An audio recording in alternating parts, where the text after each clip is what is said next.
Buon pomeriggio. Buon pomeriggio. Allora, vi racconto come ho deciso di fare questo speech.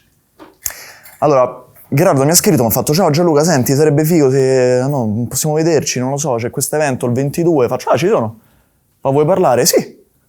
Ah, perfetto. Di che parlo? Lui mi ha detto: parla di come il digitale può generare impatto sociale. Io ho detto: cavolo, io faccio intelligenza artificiale, fammi pensare a come l'intelligenza artificiale può generare impatto sociale. E ci ho messo 2 settimane a tirar fuori una storia che fosse convincente, perché ho pensato: si parla così tanto di AI che probabilmente qualsiasi cosa vi dico già la sapete. E quindi ho detto: non lo so, non sono convinto. Poi ieri, e l'altro ieri, ero a lezione al CNR, il Centro Nazionale di Ricerca, e c'avevo davanti 25 ragazzi che avevano iniziato un corso di Data Science e AI, e io sono arrivato lì il primo giorno e ho detto: ok ragazzi, che cosa volete che io vi insegni? Di cosa volete che io parli oggi? E ho cominciato a parlare di un po' di cose, e poi a un certo punto tutte le domande che mi facevano erano relative a: Gianluca, come faccio a iniziare una carriera? Gianluca, ma tu come hai fatto? Gianluca, ma tu... E a un certo punto ho detto: ma questi si pensano che io ho tutte le risposte. Ma non è vero, io non ce l'ho. E allora ho deciso, mentre ero in macchina, ho detto: cavolo, mo gli parlo di questo. Gli parlo di come io ho trovato il mio percorso e di come non c'è un percorso, ok? E infatti ho scritto a Gerardo e ho detto: Gerardo, senti, sto in macchina, ho deciso mo le slide, torno stasera alle 11 a casa, le faccio domani mattina, quindi queste le ho fatte stamattina alle 11. Okay. Allora, quindi il titolo del mio speech è questa frase qui, che è: la cosa più difficile di ottenere quello che vuoi è scoprire che cos'è. È di un tizio a caso su internet. Okay. No, veramente, cioè, l'ha scritta, è un commento su Hacker News di un tizio a caso, però questo è un po' il motive del mio speech. Allora vi racconto io qual è stato il mio percorso. Forse. Sì, il mio percorso, e poi vi racconto di quali sono le lezioni che io ho preso, poi forse potete abbracciare anche voi. Allora, la prima versione di Gianluca V1.0, è ingegneria energetica. Perché? Allora, io facevo il chitarrista, suonavo la chitarra tutto il tempo, ero un super metallaro, avevo i capelli lunghi fino a qua, ero dentro la chitarra al 100%, però dovevo decidere cosa fare nella vita. E avevo una serie di esempi. Avevo i miei esempi, i miei insegnanti di chitarra, e non volevo fare quella vita lì, perché fondamentalmente non mi sembrava che loro fossero particolarmente soddisfatti, perché fare il chitarrista significa che o sei una rockstar oppure ti ritrovi lì a prendere 2 spicci qui, 2 spicci lì, e non volevo che la chitarra diventasse un lavoro. Quindi ho detto: quello non è un esempio, volevo fosse una passione, no? Ho detto: non è un esempio che voglio prendere. Poi avevo altre persone intorno, avevo mia madre e mio padre, che tra l'altro i miei sono venuti a sentirmi, stanno lì dietro. Mio padre faceva l'ingegnere, fa tuttora l'ingegnere, e ho detto: vabbè dai, quello che fa papà mi sembra figo, mi sembra interessante. In più, a me piaceva la fisica, sono andato su tutti i corsi di ingegneria, faccio l'ingegnere, trovo il corso con più fisica, era ingegneria energetica, e ho fatto quello. Poi che è successo? Ho fatto la triennale, mi sono pure laureato, ok? Inizio a fare la magistrale e praticamente ho visto che stavo rifacendo tutto quello che stavo facendo nella triennale, di nuovo un po' meglio. E io stavo lì e aspettavo, dicevo: ma quando è che inizierà a piacermi sta roba? Cioè, quando è che inizierò effettivamente a fare cose? Io volevo fare più o meno quello che faceva mio padre, voglio costruire cose, voglio vedere turbine, non lo so, voglio fare, non voglio stare qui a leggere equazioni tutto il giorno e impararle a memoria e poi vomitarle a un professore, no? E che è successo? Che quando ho fatto la magistrale mi sono reso conto che mi avevano mentito. Non era vero che la magistrale era meglio, era uguale. Allora cosa ho fatto? Ho detto: vado in Erasmus, così, per vedere un po' cosa c'è fuori. Vado a Ghent, in Belgio, faccio questa cosa che si chiama il Learning Agreement. Non so se avete mai fatto l'Erasmus, ma praticamente scegliete i corsi che farete e dite ai vostri professori: in Italia io farò questi corsi. E li scegliete su internet. Vado in Erasmus, vado al primo corso e il professore parla in olandese.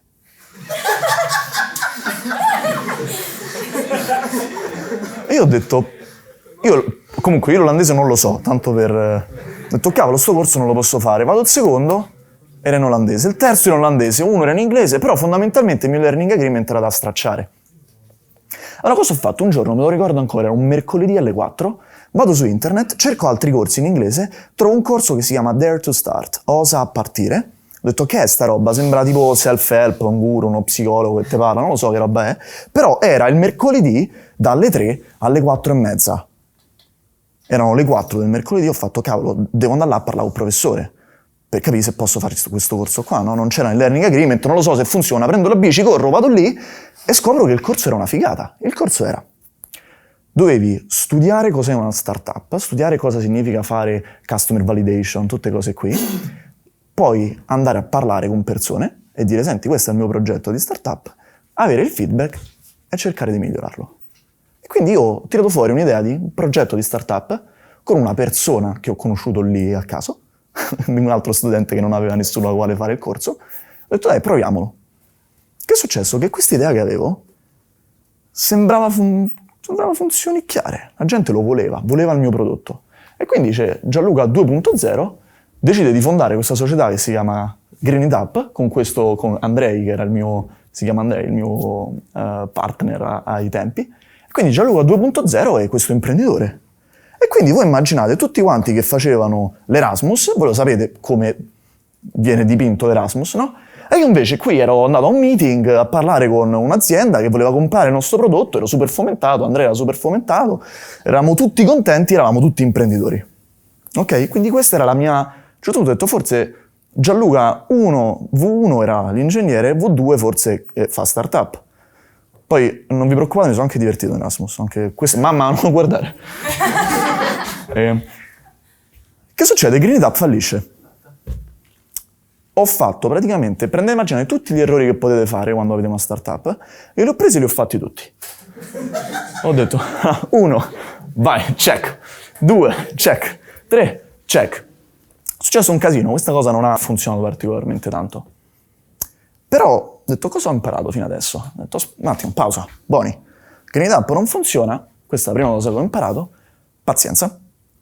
Però ho imparato che voglio fare startup. Io voglio essere uno start-upper, come dicono in Italia, non ho mai sentito da nessun'altra parte, però uno start-upper, ok? E poi ho detto, io non voglio fare l'ingegnere, perlomeno per adesso. Ho capito, pensavo che studiare le turbine fosse quello che mi piaceva di più, invece ho scoperto che quest'altra roba forse è meglio.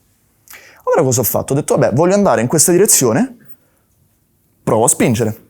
E ho fatto domanda per una borsa che si chiama Fulbright Best. Chi conosce la Fulbright Best? Praticamente è una borsa che ti permette di andare a studiare 6 mesi in Silicon Valley.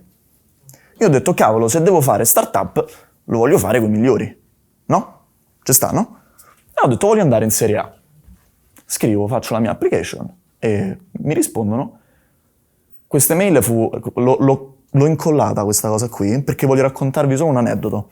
Mi arriva una mail, ero in autobus circondato da amici, ho scritto esito della borsa Fulbright. Io apro la mail e scrivono, gentile signor Mauro, l'esito della borsa Fulbright è scritto in allegato. Cioè questo PDF io non riuscivo a scaricare, quindi questo poi è il PDF, io ho fatto lo screenshot e l'ho messo lì perché è il PDF più importante della mia vita. È anche quello che ho odiato di più, mi ricordo che un altro che collassavo dentro l'autobus. Ad ogni modo, vado in Silicon Valley, lo riconoscete questo tizio qui? Che è Guy Kawasaki. Lui è quello che ha fatto il marketing del Macintosh, per dire. Quando si chiama Macintosh, ok? Però insomma è lui che ha diciamo spinto questo affare qui praticamente prima che fosse così figo. Comunque sono andato in... e questo è un mio amico, vabbè, lasciamo perdere. Gabriele, no? Salutiamo Gabriele. Insomma, sono andato in Silicon Valley e ho deciso di imparare dalla fonte. Volevo imparare da quelli che erano veramente bravi a fare questa roba. E ho imparato un sacco di cose, ho visto un sacco di roba. E ricordatevi, avevo scritto prima che io ero la persona che voleva di fare startup, no? Però che succede? Se in Silicon Valley ci sono milioni di eventi gratuiti, vai agli eventi e a un certo punto incontri gente tipo questo tizio. Questo tizio è Peter Norvig, Head of Research di Google Brain. Cioè lui era il direttore della ricerca di Google, fondamentalmente, che andava a Stanford e parlava una volta ogni 2 settimane gratis per 2 ore. E io andavo lì e sentivo lui che parlava, tra l'altro ha delle camicie fighissime. Se lo cercate... No, cercatelo su Google, è veramente... c'era un pazzo. Comunque, ho cominciato a sentire questo tizio e ho cominciato a sentire questo concetto di intelligenza artificiale. E dicevo, cavolo, è veramente figa questa roba. Cioè, c'ha senso. Potevo vedere come i principi che mi spiegavano, nella mia mente era sì, è ovvio, devi fare le cose così. Cioè, funziona sta roba. Cavolo, la voglio studiare anch'io. Quindi comincio a studiarla e torno in Italia e ricomincio. Cosa so adesso dopo questi 6 mesi? 1, non voglio fare startup, per ora. La Silicon Valley mi ha tolto la voglia di fare startup. Perché io ho visto come lavoravano loro, ho detto, wow, buoni, questa cosa adesso non la voglio fare. Ok? Forse un giorno, ma per adesso non sono pronto. Non mi sentivo, non volevo farlo. 2, voglio imparare l'intelligenza artificiale, perché questa roba è fighissima e la devo sapere. La mia sensazione era che l'università mi aveva insegnato, non so, equazioni differenziali, cose così, eccetera, eccetera, mi aveva dato praticamente delle pistolette. E poi loro in Silicon Valley mi parlavano di intelligenza artificiale, che era tipo un bazooka, un carro armato. Mi sentivo che loro avevano delle armi diverse dalle mie e quindi volevo imparare a usarle. Terzo punto, voglio divulgare quello che ho imparato fino adesso. Cioè non volevo... Quando sono tornato in Italia ho detto, cavolo, questo era 4 anni fa, no? Non si parlava di AI 4 anni fa. Cioè AI si pensava a Terminator, anche adesso ogni tanto qualcuno... Cioè non è che è migliorata, diciamo, no? Però non se ne parlava. Io non volevo che l'Italia rimanesse indietro come era rimasta indietro su tutto il resto del digitale. Poi in realtà vale anche per l'Europa, non è che... Secondo me vale per tutto il mondo, tranne la Silicon Valley e altri 2-3 posti. Quarta cosa, voglio fare il data scientist. Voglio programmare, perché programmare è una figata, ok? Hai capito, Virginia? Quindi comincio a fare questa roba qui e ho la mia routine da disoccupato, perché avevo finito l'università. E questo è stato il periodo più bello della... Io ero veramente felicissimo, ero contento. Io mi svegliavo, facevo colazione, facevo passeggiata col cane, dietro casa mia ci stanno i cavalli, c'è un posto tranquillo, a Grottaferrata. Poi studiavo, pranzavo, continuavo a studiare, facevo esperimenti a casa, allenamento, cena, a letto. Facevo tutti i giorni, così ero veramente contento, ero produttivo. Non sono mai stato così produttivo in vita mia. Quasi quasi mo mi licenzio perché volevo tornare a fare quella routine là. Era veramente divertente. E che è successo? Un giorno uno dei miei esperimenti era cercare di copiare un'azienda che aveva fatto era stata acquisita per $500 milioni e io pensavo di aver capito come funzionava la loro tecnologia. Ho detto, senti, io ho studiato sta roba, clustering, che io so cos'è il clustering? Mo' vi interrogo. No, però pensavo che loro avessero fatto clustering su dati energetici. E quindi ho detto, mo' provo a farlo, e un giorno scrissi questa storia su internet, quello è il titolo, e qua non si vede, ma ho scritto, e questo è quello che di cui ho avuto bisogno per fare questo progetto. Questa è la mia scrivania, il mio computer, la vista fuori. Niente, scrivo questo articolo. E mi arriva un'email. Mi arrivano varie email. Ne ho scelta una che è quella che mi è servita di più. Ciao Gianluca, il mio nome è Alex, sono il direttore data science a un'azienda bla bla bla in Silicon Valley, ho visto il tuo post bla bla bla e sono intrigued. Come si dice in italiano? Intrigato si dice? Vabbè, dalla tua creatività. Ti va di fare una chiacchierata? Cavolo, faccio data scientist mo'. E io gli dissi a questo Alex, guarda, allora, io non sono esperto di questa roba, ho cominciato l'altro ieri, praticamente. Però io l'energia la so, tu non la sai. Ho detto, quindi, se tu mi insegni data science, io riesco a fare qualcosa. E lui dissi, tranquillo, tanto ti pago comunque 1/3 quello che pago i data scientist in Silicon Valley. A lui che gli frega. E ho cominciato a lavorare come data scientist con lui che mi aiutava a capire come funzionava. Plot twist numero 2. Buonasera Gianluca, nel tardo pomeriggio ho ricevuto la telefonata di Puntini che mi conferma voler partire con l'attività per cui sei stato intervistato. Su LinkedIn avevo letto qualcuno che cercava una persona per occuparsi di innovation in un'azienda a Roma. E io ho cominciato a dire, senti, posso? Ho fatto l'interview e sono stato preso anche lì. Quindi a un certo punto avevo 2 lavori. Entrambi, uno era da data scientist, l'altro era... Ho chiesto io se potevo fare data scientist, hanno detto sì, vabbè. Letteralmente mi pagavano 40 ore a settimana, io ho detto quello che mi chiedete di fare lo finisco in 15, gli altri 25 posso fare il data scientist con quello che vi pare? E loro sì, vai, fallo.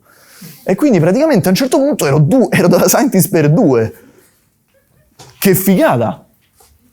Quindi Gianluca V4 è un data scientist, ok? Lavora per una società farmaceutica a Roma e la sera lavora per Bigly. Ho 2 lavori, figo, faccio il data scientist. A un certo punto cosa scopro? Non voglio fare startup per ora, punto interrogativo, perché ho capito che è vero che non volevo fare startup, ma non volevo neanche lavorare tutto il giorno dentro un ufficio.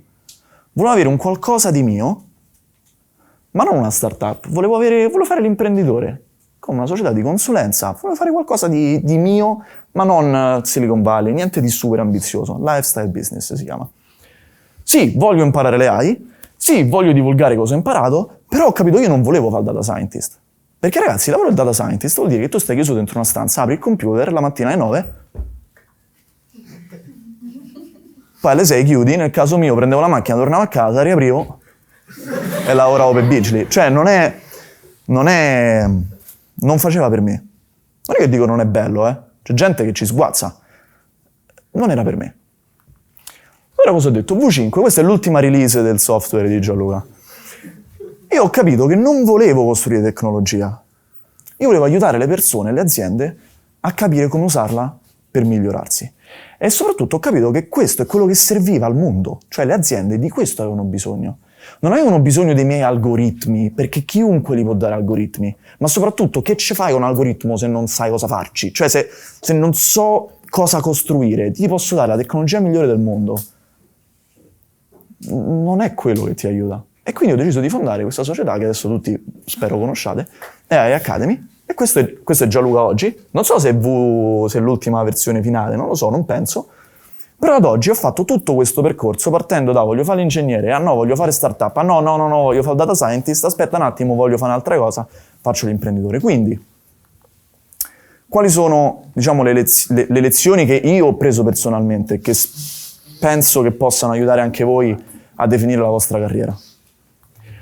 1, quello che dicevo all'inizio, la cosa più difficile di capire di ottenere quello che volete è capire cos'è. Io non lo sapevo, non c'avevo la benché minima idea di quello che volevo fare. Perché? Perché non l'avevo visto. Non ho mai visto cos'era un data scientist a Roma. Non ho mai visto cosa significava fare startup a Roma. In Belgio ho visto cosa significava fare startup all'Europea, che è un po' diverso come fanno in America. Data scientist non lo sapevo. In America ho visto data scientist, poi ho provato, capito il concetto. Quindi finché non provi, finché non vedi, non puoi sapere cosa vuoi. E se non sai cosa vuoi, come fai a ottenerlo? Chiaro? Seconda cosa, nell'era di internet l'ignoranza è una scelta. Questa è una frase che io ce l'ho in testa da anni.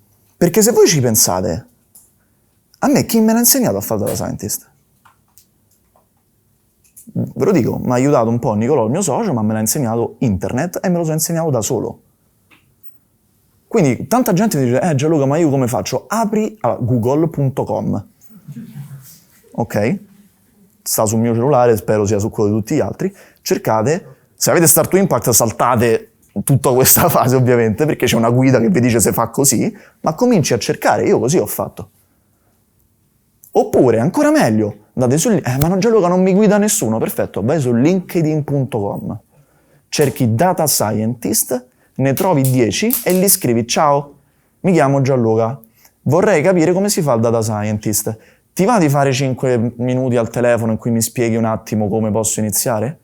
Nell'era di internet l'ignoranza è una scelta, punto. Questo non mi convincerete mai del contrario, ok? Se avete internet avete un'opportunità. Questa è la terza cosa. Si vede che queste sono tutte citazioni di altri, invece questa è mia perché è più brutta. Però quello che ho capito è che la cosa fondamentale per me in tutto questo percorso è stato di osservare sia me stesso che il mondo esterno con un occhio critico. Cioè se io mi fossi fidato di quello che mi dicevano in Belgio quando avevo la mia startup, eccetera, su cosa era cosa significava fare startup, avrei avuto un'idea completamente biased, come si dice in italiano? Bravo. Un pregiudizio gigante su quello che è fare startup. Non mi sono fidato, ho cercato di vedere quello che succede in Silicon Valley, ho capito cos'era, e là mi dicevano Gianluca devi fare startup. Il primo giorno di lezione in Silicon Valley mi hanno detto Gianluca dimmi qual è il tuo piano per conquistare il mondo. E se io mi fossi fidato di loro che quella era la via è fare startup, diventare grossi come Facebook, e poi fare tutto il resto, eccetera, eccetera, e non penso sarei stato felice. L'ho guardato con occhio critico, ho detto no, questo non va bene per me. Quindi mi sono chiesto, uno, cosa è vero? Cosa è vero? È vero che fare startup significa quello che mi hanno detto in Belgio? No, secondo me significa quello che stanno facendo in Silicon Valley perché banalmente funziona. Lo voglio fare? Forse no. Due, cosa serve? Cioè, è vero che sta cosa serve al mondo? È vero che serve al mondo, serve gente che programmi e fa algoritmi, eccetera? Sì, lo dicono tutti, cercate su internet, cercate data scientist shortage. Sta scritto dappertutto. Però io mi sono fatto un'altra domanda, io ho osservato e ho detto, ma secondo me serve un'altra cosa, secondo me serve chi aiuta persone che non programmano a capire cosa possono costruire, poi il resto arriverà da solo. Quindi cosa serve al mondo? Chiedetevelo, guardate intorno e cercate cosa serve e poi, una volta che so cosa è vero, una volta che so cosa serve alle aziende, cosa serve a me, cosa serve all'universo, cosa posso fare? Come posso offrirmi? Come posso cercare di dare al mondo quello che serve al mondo, dare a un'azienda quello che serve a un'azienda? Lo posso fare ora? O forse devo fare un percorso? E siate, che ritorno al punto 1, siate onesti con voi stessi. Cioè, guardatevi in faccia e dite, io sono un data scientist, adesso vorrei fare il data scientist, ma sono un data scientist? Se la risposta è no, allora cosa posso fare per diventarlo? Io a Alex di Beachly gliel'ho detto che io non sono capace. Non sono bravo, però se mi aiuti. Quindi, chiedetevi cosa è vero, qual è la realtà, Ray Dalio dice, siate realisti fino all'osso proprio, qual è la realtà, capite cosa serve al mondo, capite cosa serve a voi stessi, e dati questi due, createvi un piano, che come vedete tanto non funziona, per cercare di fare questi step. Ok? Questo è quanto. Io vedo i miei contatti, ma penso che già ce l'avete, però li lascio comunque qui. Grazie.